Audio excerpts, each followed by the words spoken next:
दर्शन का अर्थ। संपूर्ण ब्रह्मांड मानव जीवन के वास्तविक स्वरूप, सृष्टि, आत्मा, परमात्मा, जीव जगत, ज्ञान, अज्ञान, मनुष्य के करनी तथा अकरणी कर्मों, जीव जगत का तार्किक विवेचन है। दर्शन का भारतीय संप्रत्य। ज्ञान की वह शाखा जिसमें ब्रह्मांड के अंतिम सत्य की खोज की जाती है, दर्शन शास्त्र है। दर्शन शास्त्र क्या है? ज्ञान की शाखा है जिसमें ब्रह्मांड के सत्य की खोज की जाती है। दर्शन शास्त्र को एक ऐसे प्रयास के रूप में परिभाषित किया जाता है जिसके द्वारा मानव अनुभूतियों के संबंध में समग्र रूप में सत्यता से विचार किया जाता है अथवा जो संपूर्ण अनुभूतियों को बोधगम्य बनाता है। के अनुसार दृश्यते अनेन इति दर्शनम, अर्थ जिसे देखा जाए अर्थात सत्य के दर्शन किए जाए वह दर्शन है। ऐसे शब्द की उत्पत्ति दृश्य धातु से मानी जाती है। दृश्य का मतलब होता है देखना। किस पदार्थ को देखा जाए, वस्तु का सत्यभूत तात्विक रूप क्या है, हम कौन हैं, कहाँ से आए हैं, संसार का वास्तविक स्वरूप क्या है, संसार की उत्पत्ति कैसे हुई, यह जड़ है या चेतन, ज्ञान क्या है, अज्ञान क्या है आदि। इन प्रश्नों का सुसंगत उत्तर देना दर्शन का प्रमुख कार्य है। इन प्रश्नों का क्या, दर्शन के अंतर्गत इन प्रश्नों का उत्तर खोजा जाता है। दर्शन को शास्त्र भी कहा जाता है। शास्त्र शब्द की उत्पत्ति दो धातुओं से मानी जाती है, शौस व रॉस। शौस का मतलब है आज्ञा करना या रॉस अथवा रॉस का मतलब है प्रकट करना या वर्णन करना।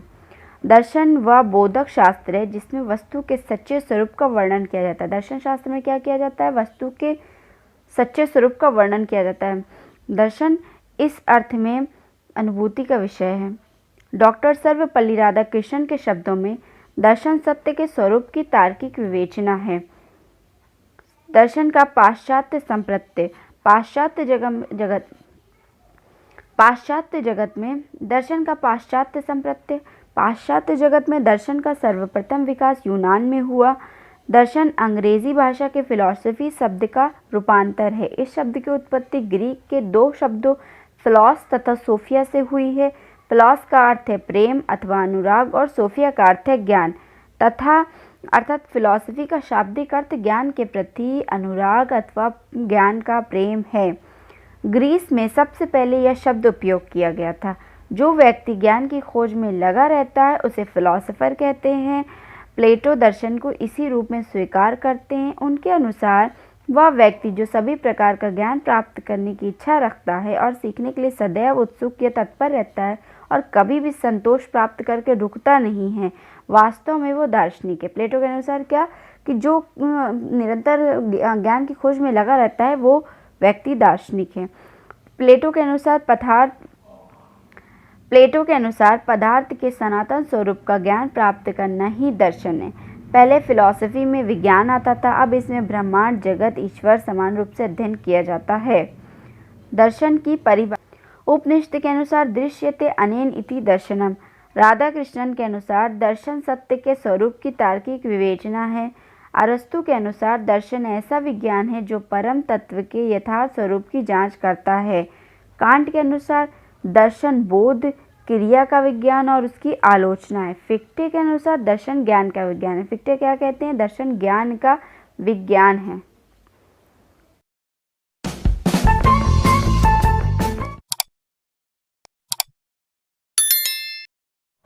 शिक्षा मानव जीवन के अंतिम उद्देश्य की प्राप्ति का साधन है। दार्शनिक मानव के शैक्षिक जीवन की अपेक्षा परलौकिक जीवन को अधिक महत्वपूर्ण मानते हैं। ज्ञान व प्रशिक्षण के लिए शिक्षा अत्यंत आवश्यक है। जगत गुरु शंकराचार्य के अनुसार सा विद्या या विमुक्तये, मनुष्य के वास्तविक स्वरूप को जानने तथा अंतिम तक पहुंचाने का साधन शिक्षा है। स्वामी विवेकानंद मनुष्य के जन्म से पूर्व मानते थे तथा शिक्षा द्वारा ही अपने पूर्णता की अनुभूति करने योग्य बनाने पर बल देते थे। उनके अनुसार मनुष्य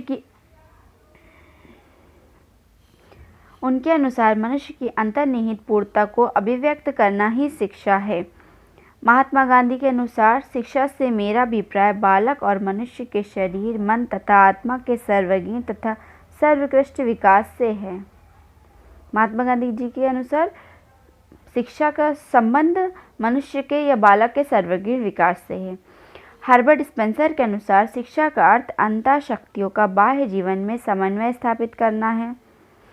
जॉन डीवी के अनुसार शिक्षा व्यक्ति की उन सब योग्यताओं का विकास है जो उसमें अपने पर्यावरण पर नियंत्रण रखने तथा अपनी संभावनाओं को पूर्ण करने का सामर्थ्य प्रदान करे।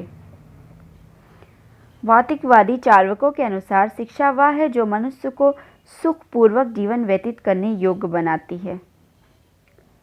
शिक्षा का समाजशास्त्री संप्रत्यय। शिक्षा एक सामाजिक प्रक्रिया है।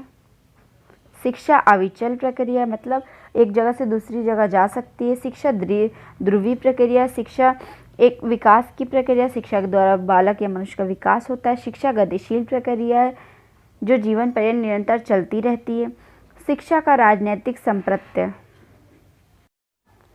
वास्तविक शिक्षा वह है जो श्रेष्ठ नागरिकों का निर्माण करती है, मतलब शिक्षा के द्वारा नागरिकों का या श्रेष्ठ नागरिकों का निर्माण होता है।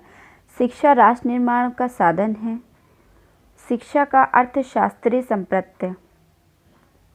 शिक्षा वह आर्थिक निवेश है जिसके द्वारा व्यक्ति में उत्पादन एवं संगठन के कौशलों का विकास किया जाता है।